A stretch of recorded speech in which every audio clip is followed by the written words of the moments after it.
Hey, um, yeah, I wanted to add a few more tips and stuff for not only rideshare drivers but other drivers as well. Um, keep a clean window to and keep all your windows clean to make sure you can see everything around you all the time. Uh, as far as doing rideshare and chasing them surge areas, uh, if you happen to be around them and get caught into them, that's a great thing. But I don't like to chase them from across town or nothing, because that's just a bunch of wasted fuel that ends up not being worth it. Especially in areas like the south side, and sometimes like the North Shore can get, and sometimes uh, and sometimes places like Oakland can get, but Oakland's not that bad that often. They could become like driving through daycare centers anyway. Um, the uh, the thing I like to do is uh, instead of instead of spending money on having two phones and doing that two phone thing where you watch other cars from the passenger app, uh, another good thing to do is just use some common sense.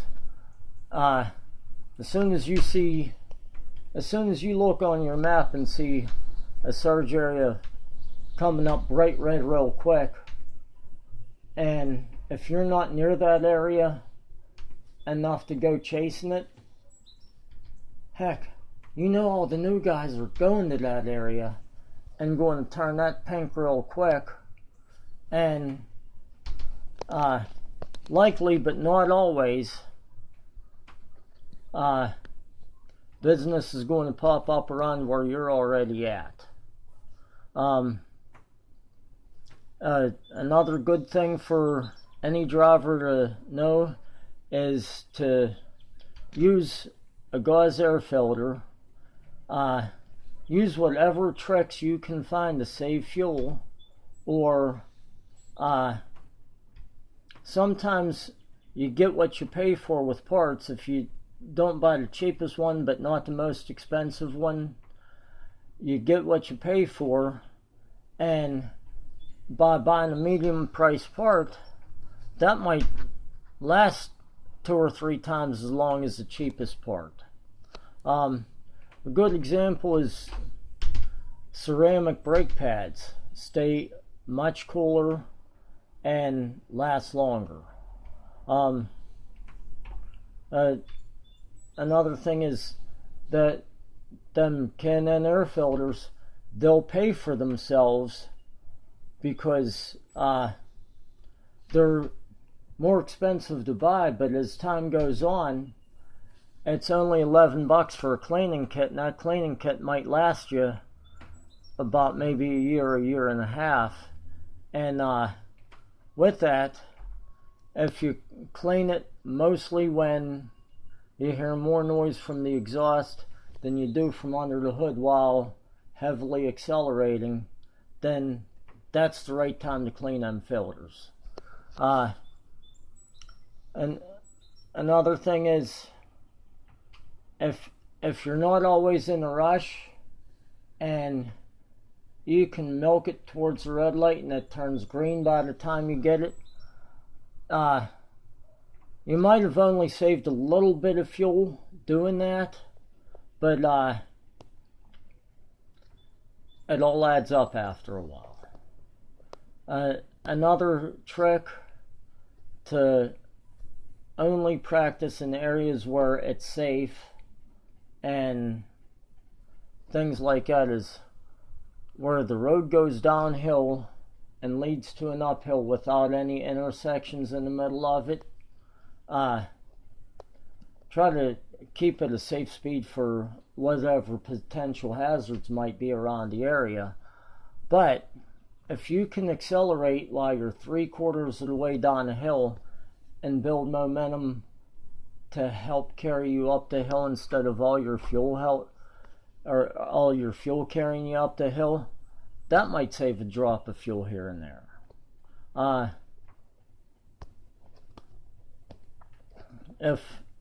If your vehicle's narrow enough to stay within your lane doing it, and you can see what you're doing, try to take outside, inside, outside on the turns.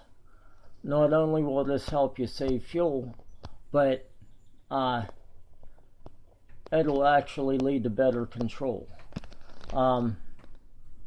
Another thing is, keep your tire pressure up, your tire air pressure. The proper pressure will be printed either in the owner's manual of your car or on the data plate in the door panel or the glove compartment.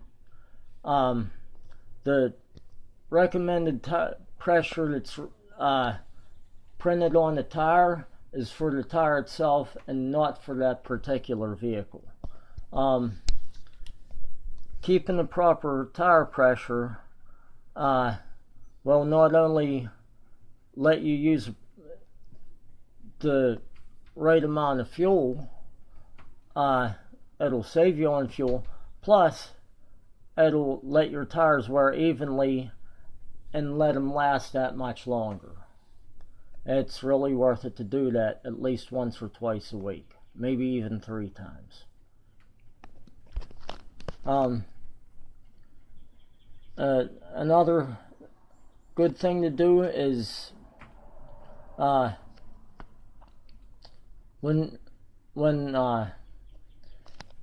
if you're doing some kind of rideshare driving or whatever, and business starts to slow down, if you pull over to wait for a call, shut your engine off. And if you've noticed you've been doing that quite often, or you happen to have pulled over to go to sleep, if you get so tired while you're out that you pull over to go to sleep, switch over to the passenger side to sleep on, for one thing. That way you're letting your brain know that it's not okay to sleep behind the wheel, and you'll keep your